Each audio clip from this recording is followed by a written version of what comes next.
Stalin David. അടുത്ത നിമിഷം അവിടെ നിന്നും മറുപടി വന്നിരുന്നു. കോൾ സ്പീക്കറിൽ നിന്ന് കേട്ട ആദി അടുത്ത നിമിഷം വണ്ടി സഡൻ ബ്രേക്ക് ഇട്ട് പിടിച്ചു നിർത്തി. My sister Meenakshi's phone is in your hand now. Where is she? Do you know her? Is she with you? Dhruvan ശ്വാസം പോലും വിടാതെ ഓരോന്നായി അവൻ്റെ അടുത്ത് ചോദിച്ചുകൊണ്ടേയിരുന്നു. യെസ്, മീനാക്ഷി എൻ്റെ കൂടെയുണ്ട്. ഇപ്പോൾ ഉറങ്ങുകയാണ്. BP ലോ ആയി ബോധം പോയതാണ്. സ്റ്റാലിൻ പറഞ്ഞതും ധ്രുവൻ ഒന്ന് ദീർഘനിശ്വാസമെടുത്തു. ആദിയെ നോക്കി ചിരിച്ചു. എവിടെയാണ് സ്ഥലം? ഞാൻ അങ്ങോട്ടേക്ക് വന്നോളാം, ധ്രുവൻ ശാന്തമായി ചോദിച്ചു. അത് കേട്ടതും സ്റ്റാലിൻ ഒന്ന് ചിരിച്ചുകൊണ്ട് പറഞ്ഞു. കോട്ടയം ഈഗിൾ ഗ്രൂപ്പിൻ്റെ ബിൽഡിങ്ങിലുണ്ട്. Floor 10th, room number 578, Stalin പറഞ്ഞു. ധ്രുവൻ ഒന്നും മിണ്ടാതെ ഫോൺ വെച്ച് ആദിയെ നോക്കി. അവൻ്റെ മുഖമാണിൽ സംശയം കൊണ്ട് നിറഞ്ഞു. എന്താടാ? ധ്രുവൻ ആദിയോട് ചോദിച്ചു. അതല്ലടാ, സ്റ്റാലിൻ ഡേവിഡ്. അവൻ കോട്ടയക്കാരനാണെങ്കിലും ഇവിടെ ഇതാദ്യമായാണ്. അതിനെന്താ? ധ്രുവൻ നിസ്സാരമായി ചോദിച്ചു. എടാ, അവനെക്കുറിച്ച് നിനക്കൊന്നും അറിയില്ല അല്ലേ? ആദ്യം നീ അവനെക്കുറിച്ച് അറിയണം, ആദി പറഞ്ഞു. നീ ഇത്ര ഹൈപ്പാകുന്നത് എന്തിനാ എന്ന് എനിക്ക് മനസ്സിലാകുന്നില്ല, ധ്രുവൻ പറഞ്ഞു. This is not hype but the truth, Aadi പറഞ്ഞു. Stalin David. അതെ, അവനൊരു ചെകുത്താനാണ്. അവനെ എതിർത്ത് നിൽക്കുന്നവനെ ഇഞ്ചിഞ്ചായി ഇല്ലാതാക്കുന്നവൻ. സ്റ്റാലിന് നമ്മുടെ പ്രായം, അല്ലെങ്കിൽ നമ്മളെക്കാളും ഒരു വയസ്സിന് താഴെ. എന്നാൽ അവൻ ചെയ്തത് 88 കൊലകളാണ്. എന്തിനു വേണ്ടി, എങ്ങനെ, എപ്പോൾ, എവിടെ എന്നൊരു കാര്യത്തിലും ഒരു തെളിവ് പോലുമില്ല. ഇനി എന്ത്? തെളിവുണ്ടെങ്കിൽ പോലും ആരും അവനെതിരായി സാക്ഷി പറയില്ല. വക്കീൽ പോലും കേസ് എടുക്കില്ലടാ. അങ്ങനെയുള്ളവൻ ഇവിടെ എത്തണമെങ്കിൽ എന്തെങ്കിലും ഒരു ഉദ്ദേശമുണ്ടായിരിക്കും. എന്തോ ഭാഗ്യത്തിന് അവൻ്റെ അടുത്ത് സേഫാണ് എന്ന് തോന്നുന്നു. അത് അവൻ്റെ സംസാരം കേട്ടിട്ട്, ആദി പറഞ്ഞു. അപ്പോൾ അതാണ് സ്റ്റാലിൻ. പക്ഷേ ഇവിടെ ഇതൊന്നും നടക്കില്ല. നീ വണ്ടിയെടുക്ക്, ഒരു ഭാവഭേദവുമില്ലാതെ ധ്രുവൻ പറഞ്ഞു. അതോടെ ആദി അവനെ നോക്കി ഒന്ന് ചിരിച്ചു. ധ്രുവനും. കാരണം അവരെ അതൊന്നും ബാധിക്കുന്നതല്ല. ദേവുവിൻ്റെ വയറിൽ തലവെച്ച് കിടക്കുകയാണ് മിത്രവിന്ദ. ദേവു വിന്ദയുടെ തലയിലൂടെ വിരൽ ഓടിക്കുന്നുണ്ട്. ദേവു മോളെ, നിന്റെ ശിവേട്ടൻ്റെ ഒപ്പം വന്നില്ലേ ഒരാൾ? അയാളുടെ പേരെന്താ? പതിഞ്ഞ ശബ്ദത്തിൽ വിന്ദ ദേവുവിനോടായി ചോദിച്ചു. അതോടെ ദേവു എണീറ്റിരുന്നു. അതെന്തിനാ നീ അറിയുന്നേ? ഒരു പുരികമുയർത്തിക്കൊണ്ട് ദേവു വിന്ദയോട് ചോദിച്ചു. ഏയ്, നിനക്കറിയോ അയാളുടെ പേര്?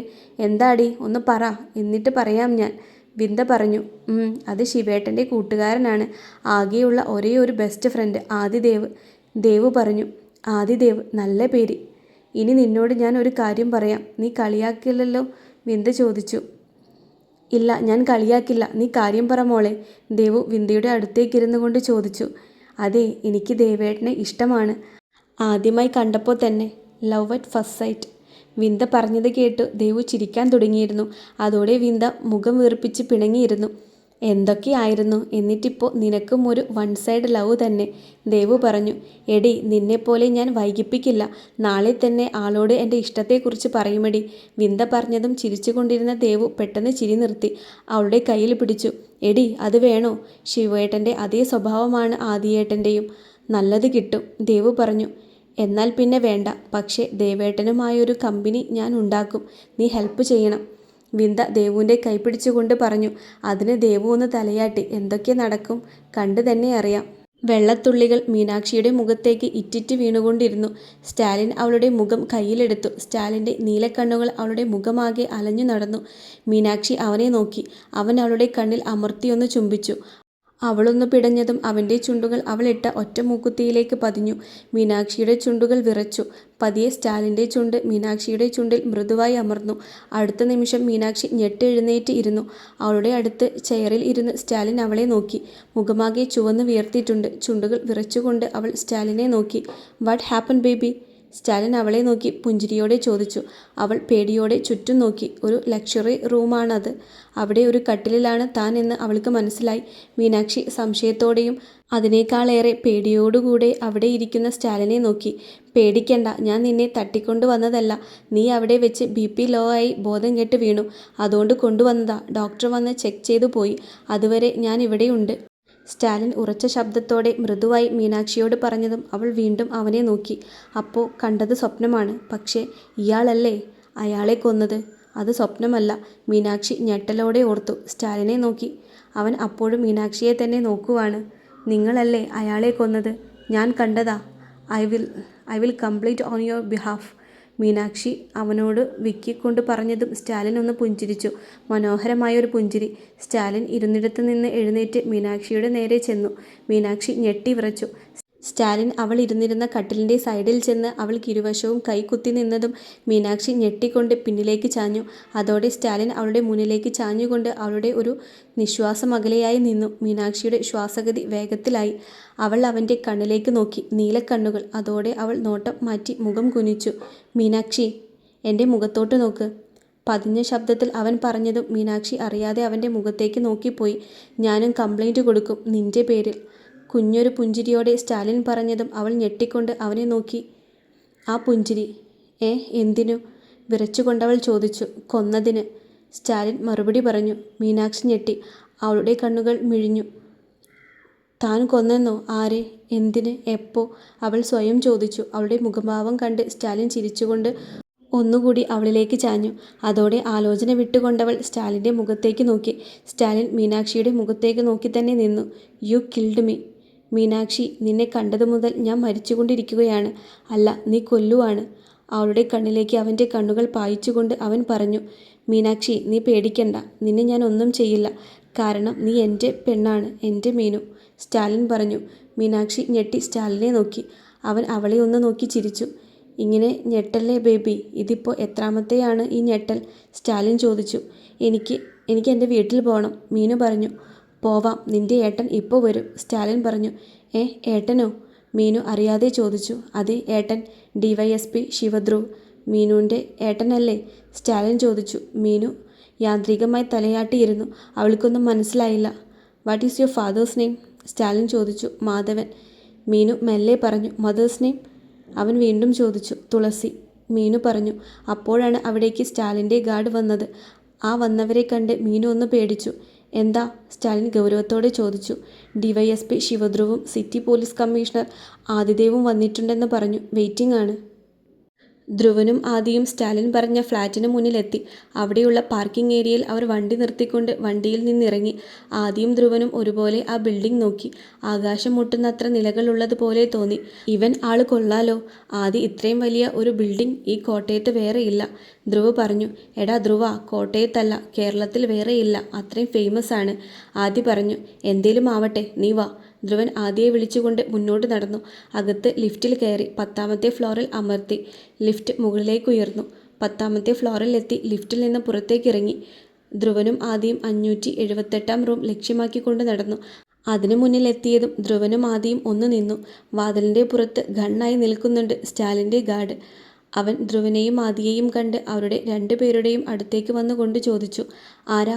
ഗാർഡിൽ ഒരാൾ ചോദിച്ചു. ഐ ആം ശിവധ്രുവ്, DYSP ആണ്. ഇത് എൻ്റെ കൂട്ടുകാരൻ ആദിദേവ്, കമ്മീഷണറാണ്, ധ്രുവ് പറഞ്ഞു. എന്തിനാ ഇങ്ങോട്ട് വന്നത്? വേറൊരാൾ ചോദിച്ചു. സ്റ്റാലിൻ വിളിച്ചിരുന്നു. അകത്ത് പോയി പറയൂ, അപ്പോൾ മനസ്സിലാകും, ആദി പറഞ്ഞു. അതോടെ ഗാർഡ്സിൽ ഒരാൾ അകത്തേക്ക് പോയതും ബാക്കിയുള്ളവർ അവിടെ തന്നെ നിന്നു. ആദിയും ധ്രുവും മുഖത്തോട് മുഖം നോക്കിക്കൊണ്ട് ഒന്ന് പുഞ്ചിരിച്ചു. എന്താ? ഗൗരവത്തോടെ സ്റ്റാലിൻ ചോദിച്ചു. DYSP ശിവധ്രുവ്, സിറ്റി പോലീസ് കമ്മീഷണർ ആദിദേവും വന്നിട്ടുണ്ട്. പുറത്ത് വെയിറ്റിംഗ് ആണ്, ഗാർഡ് പറഞ്ഞു. സ്റ്റാലിൻ ചിരിയോടെ മീനാക്ഷിയെ നോക്കി. അവളാണേൽ ഞെട്ടിയിരിക്കുവാണ്. വരാൻ പറയ്, സ്റ്റാലിൻ പറഞ്ഞു. അത് കേട്ട് ഗാർഡ് അവിടെ നിന്നും പോയി. Who is Adidev? സ്റ്റാലിൻ ചോദിച്ചു. ഏട്ടൻ്റെ കൂട്ടുകാരനാണ്, മീനാക്ഷി പറഞ്ഞു. Just friends? സ്റ്റാലിൻ ചോദിച്ചു. ബെസ്റ്റ് ഫ്രണ്ട്സ്, മീനാക്ഷി പറഞ്ഞു. അപ്പോഴേക്കും അവിടേക്ക് ധ്രുവനും ആദിയും വന്നിരുന്നു. സ്റ്റാലിൻ അവരെ രണ്ടുപേരെയും നോക്കി ചിരിച്ചു. ധ്രുവൻ കട്ടിലിരിക്കുന്ന മീനാക്ഷിയെ നോക്കി. മീനു ആണൽ ധ്രുവനെ ഞെട്ടലോടെ നോക്കി. മീനാക്ഷി കട്ടിലിൽ നിന്നും ഇറങ്ങി ധ്രുവൻ്റെ അടുത്തായി ചെന്നു നിന്നു. അവൻ്റെ മുഖത്തേക്ക് നോക്കി. ഓക്കെ അല്ലേ മോളെ? ധ്രുവ് മെല്ലെ ചോദിച്ചു. മീനാക്ഷി ഒന്ന് തലയാട്ടി. അവൾക്ക് ഒന്നും മിണ്ടാനായി പറ്റിയില്ല. ധ്രുവ് സ്റ്റാലിൻ്റെ അടുത്തേക്ക് ചെന്നു. ആ മരിച്ചതാരാണ്? അയാളെ കൊന്നത് നീയല്ലേ? എന്തിനു വേണ്ടി? ധ്രുവ് ചോദിച്ചു. അത് കേട്ട് സ്റ്റാലിൻ ഒന്ന് ചിരിച്ചു. പുച്ഛം നിറഞ്ഞ ഒരു ചിരി. ശേഷം അവനൊരു സിഗരറ്റ് എടുത്ത് കത്തിച്ചു വലിച്ചു. അതെ, ഞാൻ തന്നെയാണ് കൊന്നത്. എന്തിനു വേണ്ടിയെന്നല്ലേ? That is just my entertainment. ധ്രുവൻ്റെ മുഖത്തേക്ക് പുക ഊതിവിട്ടുകൊണ്ട് സ്റ്റാലിൻ പറഞ്ഞു നിർത്തി. അതോടെ ധ്രുവനും ആദിയും ഒന്ന് മുഖത്തോട് മുഖം നോക്കി ചിരിച്ചു. ശേഷം സ്റ്റാലിൻ്റെ കയ്യിൽ നിന്നും ആ സിഗരറ്റ് വാങ്ങിയിട്ട് ധ്രുവ ഒന്ന് പുകച്ചു വലിച്ചുകൊണ്ട് ആദിക്ക് കൊടുത്തു. അവനും അതിൽ നിന്നൊരു പഫ് എടുത്തുകൊണ്ടാണ് സ്റ്റാലിൻ്റെ കയ്യിൽ തിരിച്ചു കൊടുത്തത്. നീ കുട്ടിയാണ് സ്റ്റാലിൻ. എൻ്റർടൈൻമെൻറ്റ് നല്ലതാണ്, പക്ഷേ സൂക്ഷിക്കണം, ഇല്ലെങ്കിൽ പിഴയ്ക്കും, ധ്രുവ് പറഞ്ഞു. അതെ, അതുപോലെ ഇവിടെ എൻ്റർടൈൻമെൻറ്റ് എടുക്കുമ്പോൾ ഒന്ന് സൂക്ഷിക്കണം കേട്ടോ, ആദി പറഞ്ഞു. അതിന് സ്റ്റാലിൻ ഒന്ന് ചിരിച്ചു. ശേഷം മീനാക്ഷിയുടെ അടുത്തേക്ക് ചെന്നുകൊണ്ട് അവളോട് പറഞ്ഞു, മീനു, നിന്റെ ഏട്ടന്മാർക്ക് എൻ്റെ കഥയിലെ നായകന്മാരാവാൻ ചാൻസ് ഉണ്ട്. സ്റ്റാലിൻ പറഞ്ഞു നിർത്തി. മീനാക്ഷി ഒന്നും മിണ്ടിയില്ല. അവൾക്കൊന്നും മനസ്സിലാകുന്നുണ്ടായിരുന്നില്ല. അതുകൊണ്ട് അവർ കേൾക്കാനായി എനിക്ക് നിന്നോടൊരു കാര്യം പറയാനുണ്ട് ബേബി, സ്റ്റാലിൻ പറഞ്ഞു. ധ്രുവനും ആദിയും മീനാക്ഷിയെ നോക്കി. അവളാണെങ്കിൽ പേടിച്ചാണ് അവൻ്റെ അടുത്ത് നിൽക്കുന്നത്. ധ്രുവ, ആദി, എനിക്ക് എൻ്റെ എല്ലാ എൻ്റർടൈൻമെൻറ്റും മടുക്കും. അത് ഞാൻ ഒഴിവാക്കും. ഇവിടെ വന്ന് 1 മണിക്കൂർ മുന്നേ വരെ അങ്ങനെയായിരുന്നു ഞാൻ. പക്ഷേ മടുക്കാത്ത ഒരു എൻ്റർടൈൻമെൻറ്റ് ആയി മാറി ഇപ്പോൾ ഈ Meenakshi. Still I love you baby. മീനാക്ഷിയുടെ അരികിലൂടെ കൈയിട്ട് സ്റ്റാലിൻ ചേർത്ത് നിർത്തിക്കൊണ്ട് പറഞ്ഞു. മീനാക്ഷി ഒന്ന് വിറച്ചുകൊണ്ട് അവൻ്റെ ദേഹത്തേക്കായി ചാഞ്ഞു. അവൾക്ക് അനങ്ങാൻ പറ്റിയില്ല. എന്നാൽ അടുത്ത നിമിഷം ധ്രുവൻ സ്റ്റാലിൻ്റെ നെഞ്ചിൽ ആഞ്ഞു ചവിട്ടി. മീനാക്ഷിയിൽ നിന്നുള്ള പിടിവിട്ട് അവൻ തെറിച്ചു ചുമരിൽ ഇടിച്ചുപോയി വീണു. ധ്രുവൻ മീനാക്ഷിയെ ചേർത്ത് പിടിച്ച്. പേടിച്ചുകൊണ്ട് മീനു ആകെ കരയാറായി. ആദ്യം അവളെ ആശ്വസിപ്പിച്ചു. എനിക്കിതുപോലെ തരാൻ കഴിയാഞ്ഞിട്ടല്ല ധ്രുവ, പക്ഷേ നീ ചേർത്ത് പിടിച്ചിട്ടുള്ള എൻ്റെ പെണ്ണ് പേടിക്കും, അവൾ വിഷമിക്കും. സോ ഇതിനുള്ളത് പിന്നെ തരാം. But Meenu, I love you baby, Stalin പറഞ്ഞു.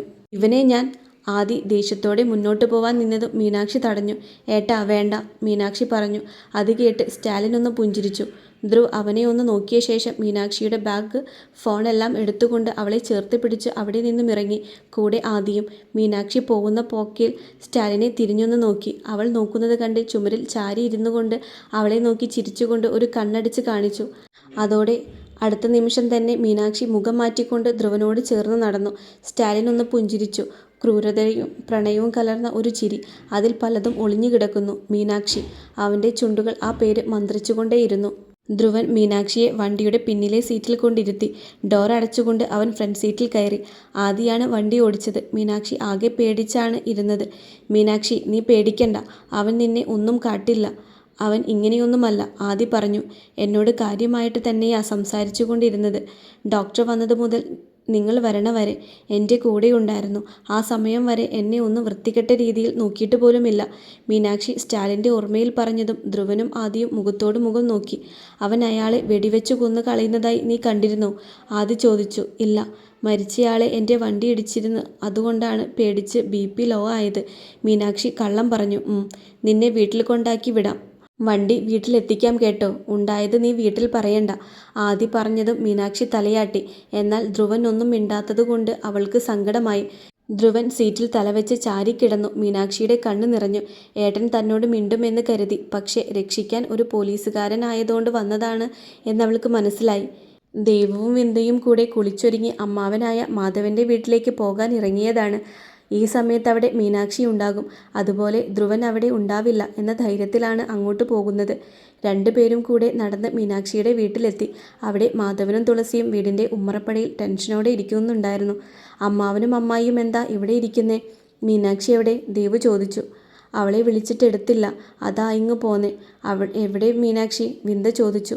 ഞങ്ങളും അവളെ നോക്കിയിരിക്കുക, ഇതുവരെ തിരിച്ചെത്തിയിട്ടില്ല, വിളിച്ചിട്ട് കിട്ടുന്നുമില്ല, തുളസി പറഞ്ഞു.